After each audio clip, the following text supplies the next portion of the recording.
Hello guys, assalamualaikum. Kumusta kayo mga guys, mga sisi? For today's video mga guys, mga sisi, ay ito pala yung kaganapan ko kaninang umaga. Kabasi di bun mawag sa kanong mga marites niya ko raman ang banggargar. Kaing gargar ko raman niya ba kay na mapita pingguya ko.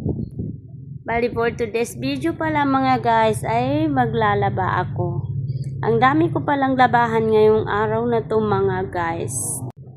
Araw po ng Thursday. Kasi ilang araw din pala ako hindi nakapaglaba. At habang naglalaba ako mga guys ay sinabay ko na rin yung trabaho ko dito sa kusina. Pagkatapos ko ilagay yung mga labahan ko doon sa washing machine ay hinugasan ko yung rice cooker na paglulutuan ko ng kanin. At pagkatapos ko maghugasan yung rice cooker mga guys, mga sisi, ay kumuha ko ng bigas doon sa loob. Kasi doon ko nilagay yung bigas namin sa loob ng kwarto namin. Kasi pag dito ko yan ilalagay sa kusina mga guys, ay nilalaruan ng mga anak ko, yung maliit, si Warina. Kasi si Warina talaga mga guys ay sobrang kulit. Kaya mas gusto ka na doon na lang sa kwarto para safe. At pagkatapos ko magsaing mga guys, ay kumuha ako ng pangpunas kasi pununasan ko yung water dispenser. Kasi sobrang alikabok mga guys. Madali nga makapasok yung mga alikabok dito sa amin. Kasi kahapon sobrang mahangin, kaya maraming alikabok na nakapasok. Pagkatapos ko nga punasan mga guys, mga sisi, ay pumunta ako sa kwarto ni Naiza para gisingin siya. Kasi maaga daw sila papasok ng school ngayon. Nung ginising ko si Naiza mga guys, mga sisi, ay ini-off ko na rin yung aircon niya para madaling magising.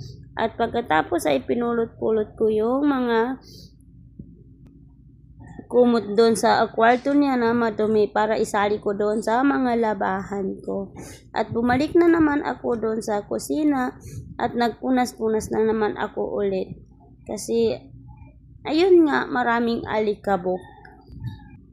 At pasensya na lang kayo mga guys sa pagsasalita ko. Sobrang seryoso po ako dito sa aking ginagawa. Sa totoo lang mga guys, mga sisi, ay napipilitan talaga ako magtagalog. Kasi marami rin pala ako mga followers na mga Christian. Kaya nagtatagalog ako para maintindihan nila. Kahit hindi ako sanay ay nagtatagalog din ako. Kasi siguro naiintindihan din nila yon. At pagkatapos ko magwalis mga guys, mga sisi, ay kumuha ako ng kape doon sa taas sa cabinet para magtimpla.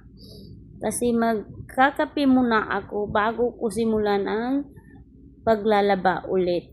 Kasi mamaya pa kami kakain. Ang kape ko pala mga guys, mga sis, ay 3-in-1. Kay boss ay native. Kasi native ang gusto niya. At naubusan kami ng native ay pinabili ko siya ng kape na native doon kay Umi.